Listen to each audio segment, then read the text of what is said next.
오늘 살펴볼 말씀은 창세기 6장 1절에서 7절 말씀입니다.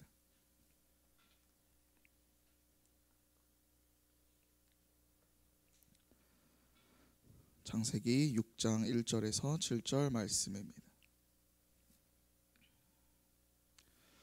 창세기 6장 1절에서 7절 말씀입니다. 다 같이 한 목소리로 읽겠습니다. 사람이 땅 위에 번성하기 시작할 때에 그들에게서 딸들이 나니 하나님의 아들들이 사람의 딸들의 아름다움을 보고 자기들이 좋아하는 모든 여자를 아내로 삼는지라. 여호와께서 이르시되 나의 영이 영원히 사람과 함께하지 아니하리니 이는 그들이 육심이 됨이라. 그러나 그들의 날은 120년이 되리라 하시니라. 당시에 땅에는 네피림이 있었고 그 후에도 하나님의 아들들이 사람의 딸들에게로 들어와 자식을 낳았으니 그들은 용사라 고대의 명성이 있는 사람들이었더라. 여호와께서 사람의 죄악이 세상에 가득함과 그의 마음으로 생각하는 모든 계획이 항상 악할 뿐임을 보시고 땅 위에 사람 지으셨음을 한탄하사 마음에 근심하시고 이르시되 내가 창조한 사람을 내가 지면에서 쓸어버리되 사람으로부터 가축과 기는 것과 공중의 새까지 그리하니니 이는 내가 그것들을 지었음을 한탄함이라 하시니라. 아멘. 창세기 14번째 시간입니다. 하나님은 사람을 창조하시고 생육하고 번성하며 땅에 충만하라 그렇게 말씀하셨습니다. 창세기 1장 28절 말씀입니다. 하나님이 그들에게 복을 주시며 하나님이 그들에게 이르시되 생육하고 번성하며 땅에 충만하라 땅을 정복하라 바다의 물고기와 하늘의 새와 땅에 움직이는 모든 생물을 다스리라 하시니라. 그런데 노아 시대에 이르러 성경은 또 다른 차원의 번성을 이야기하며 하나님의 아들들이 사람의 딸들과 결혼하는 사건을 기록합니다.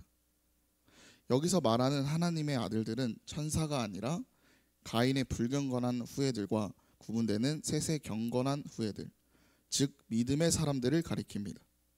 그들이 사람의 딸들의 아름다움을 보고 사모하며 아내로 삼았다는 것은 경건한 믿음의 사람들이 세상적인 것에 마음을 빼앗기고 그들의 삶에 반향이 변질되었음을 의미합니다. 이것은 단순히 믿는 가정에서 아들만 태어나고 믿지 않는 가정에서는 딸만 태어났다는 문자적인 이야기가 아닙니다. 중요한 것은 경건한 사람들의 마음과 영혼의 상태의 변화가 일어났다는 것입니다. 그들은 하나님의 관계 속에서 오는 경건함보다 세상의 매력의 가치를 더 소중히 여기게 되었고 이러한 마음의 타락이 결혼이라는 구체적인 형태로 표현된 것입니다. 이는 당시 시대의 전반의 타락성이 얼마나 심각했으며 하나님의 심판이 불가피했는지를 보여주는 중요한 단서라고 할 수 있습니다. 창세기 6장은 인간의 타락이 얼마나 심각한지를 보여줍니다. 당시 사람들은 자신들의 탐욕에 따라 마음에 드는 여자를 아내로 삼았습니다. 외모가 빼어나거나 능력이 출중하면 그 여인이 하나님을 믿는지 믿지 않든지 상관없이 자신의 소유물처럼 취한 것입니다. 이는 결국 하나님을 떠난 인간의 자기중심적인 타락을 여실히 드러냅니다. 이처럼 인간이 육체의 욕망을 쫓아 하나님을 통하시한 것이 바로 타락의 핵심적인 이유였습니다. 이러한 인간의 상태를 보시고 하나님께서는 나의 영이 영원히 사람과 함께하지 아니하리니 이는 그들이 육신이 됨이라 말씀하셨습니다. 여기서 육신이 되었다는 것은 생기 없는 존재가 되었다는 의미가 아닙니다. 중국어 성경에는 혈기가 되었다고 번역되어 있는데 이는 마치 하나님을 떠나 자기 힘과 혈기를 믿고 사는 라멕과 같은 존재의 되었음을 뜻합니다. 다시 말해 인간은 하나님의 영의 인도하심을 거부하고 오직 자신의 육체적 욕망과 힘을 의지했던 존재로 전락했다는 것입니다. 하나님의 섭리는 인간의 상식을 뛰어넘기에 120년에 대한 해석은 다소 논란의 여지가 있습니다. 하지만 두 가지 견해 중 어느 것을 선택해도 틀렸다고 볼 수는 없습니다. 실제로 회개의 시간은 주어졌고 인간의 수명이 점차 줄어든 것 또한 사실이기 때문입니다. 개인적으로는 인간의 수명이 줄었다는 견해에 더 동의합니다. 이는 창세기 6장 1절에서 6절을 보면 어떤 관점을 보느냐에 따라 견해가 달라질 수 있습니다. 저는 1절부터 4절까지를 당시 시대에 대한 설명으로 봅니다. 그리고 하나님께서 사람의 죄악이 세상에 가득함을 보시고 사람 지었음을 한탄하셨다는 5절과 6절의 내용을 심판의 직접적인 이유로 파악합니다. 반면에 120년의 회개의 시간이었다고 보는 사람들은 1절부터 6절 전체를 심판의 이유로 해석합니다. 이처럼 관계에 따라 견해가 달라지지만 어떤 것을 선택하든 크게 문제가 되진 않습니다. 우리가 주목해야 할 것은 당시의 땅에는 네피림이 있었고 창세기 6장 4절은 당시 땅에 존재했던 네피림에 대해 언급합니다. 장대한 거인을 뜻하는 네피림은 민수기 13장 33절에 아낙 자손 보고서에서 알 수 있듯이 그 문화가 상당히 오래되고 지속되었음을 시사합니다. 문제는 마음에 변질된 하나님의 아들들이 사람의 딸들과 결혼하여 낳은 자식들이 바로 이 네피림, 즉 용사요 고대의 명성이 있는 자들이 되었다는 점입니다.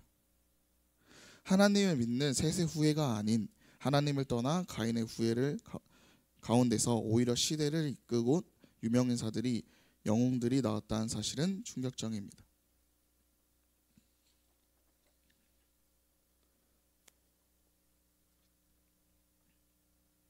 우리는 보통 하나님을 떠나면 별 볼 일 없는 결과가 나올 것이라 예상하지만 창세기 속 그들은 정반대의 번영을 누렸습니다. 이는 마치 요즘 세상에서 하나님을 믿지 않는 배우자와 결혼했는데 오히려 자기가 세상으로 성공하고 잘 되는 것 같은 상황입니다. 이러한 현상은 우리에게 중요한 진리를 가르쳐 줍니다. 세상적인 능력과 권력을 소유하는 것이 결코 진정한 축복이 아닐 수 있다는 것, 오히려 저주가 될 수 있다는 점입니다. 천재적인 재능과 뛰어난 외모를 가지고 하는 일마다 잘 풀리며 승승장구하는 삶.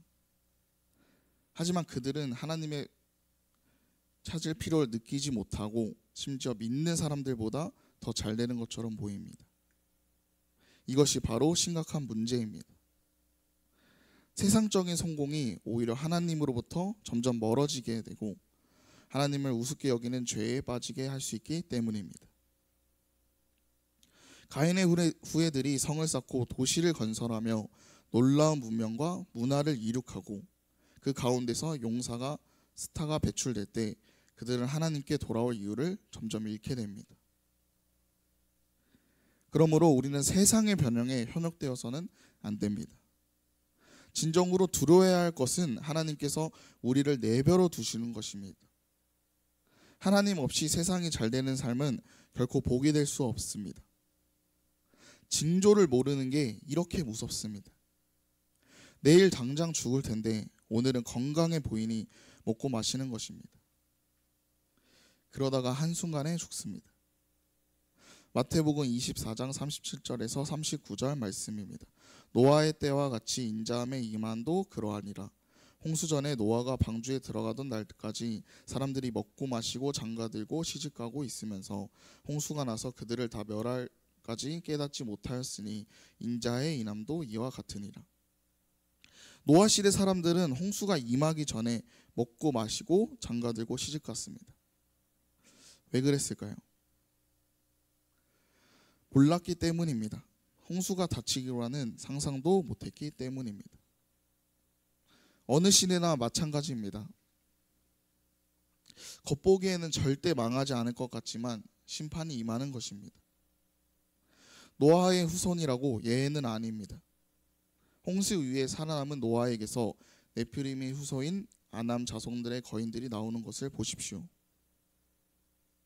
아무리 은혜를 받아도 사람 중에 의인은 없습니다. 죄의 문제에 있어서만큼 노아도 어느 사람들과 별반 다르지 않습니다. 그가 의인일 수 있었던 것은 전적인 하나님의 은혜 덕분입니다. 그러므로 진짜 복은 하나님의 은혜가 있느냐 없느냐에 달려있지 세상적으로 얼마나 잘 나가느냐에 달려있지 않습니다. 하나님이 땅 위에 사람을 지으셨던 것을 한탄하셨습니다. 창세기 6장 5절에서 7절 말씀입니다. 여호와께서 사람의 죄악이 세상에 가득함과 그의 마음으로 생각하는 모든 계획이 항상 악할 뿐임을 보시고 땅 위에 사람을 지었으므로 한탄하사 마음에 근심하시고 이르시되 내가 창조한 사람을 내가 지면에서 쓸어버리되 사람으로부터 가축과 기는 것 곧 검중의 새까지 그리하리니 이는 내가 그것들을 지었음을 한탄하심이 하시니라.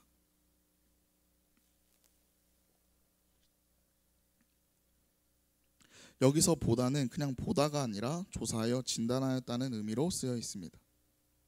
한마디로 진단이 끝났다는 뜻입니다. 하나님의 진단은 이러했습니다. 사람의 마음으로 생각하는 모든 계획이 항상 악하다. 단순히 감정적인 마음이 약하다는 것이 아니라 지정의의 원천이 되는 본질에서 나오는 계획들이 악하다는 것입니다. 그것도 항상 악합니다. 모든 계획이 악합니다. 죄에는 방향성이 있어 죄의 길로 계속하게 만들기 때문입니다. 본래 창조의 의도가 깨어지고 죄악에 문들어가는 인간들은 본 하나님이 한탄하다고 마음을 드러내셨습니다. 그렇다고 창조를 후회하셨던 뜻은 아닙니다. 죄악 가운데 고통받는 사람들만 슬픈 게 아니라 창조주 하나님도 슬퍼하신다는 뜻입니다. 이 땅을 창조한 것으로 끝내지 못하고 아버지의 마음으로 바라보시기 때문입니다. 이것이 주님의 마음입니다. 결론입니다. 노아의 시대의 타락은 경건한 가문이라 불리던 셋의 후예들마저 세상적인 욕망과 가치에 물들어 배우자를 선택하고 삶을 영위했음을 보여줍니다. 이는 인간의 마음과 계획이 항상 악할 뿐이라는 하나님의 진단처럼 아담 이후 모든 인간이 정적으로 타락하여 자신의 육신적인 욕망에 사로잡혀 있음을 드러냅니다. 하나님께서 나의 영이 영원히 사람과 함께하지 아니하리니 이는 그들이 육심됨이라 선언하신 것은 죄악에 완전히 사로잡혀 하나님의 영의 지배를 거부하는 인간의 상태에 대한 하나님의 준엄한 심판 선언입니다. 또한 이 타락한 세상에서 네피림과 같이 세상적인 성공과 명성을 얻은 자들이 나온 것은 하나님 없는 세상의 변형이 결코 진정한 복이 아니며 오히려 하나님부터 멀어지게 하는 올무가 될 수 있음을 경고합니다. 노아 시대 사람들이 심판 전까지 세상의 일에만 몰두하다 멸망하듯이 세상의 번영에만 집중하는 것은 다가올 하나님의 심판에 대한 징조를 깨닫지 못하는 위험한 태도입니다. 노아가 의인으로 구인받을 수 있었던 것은 그의 공로가 아니라 전적인 하나님의 은혜였듯이 죄인의 인간의 진정한 복과 소망은 세상적인 성공이 아닌 오직 하나님의 은혜에 달려있음을 깨닫게 되는 것입니다. 기도하겠습니다.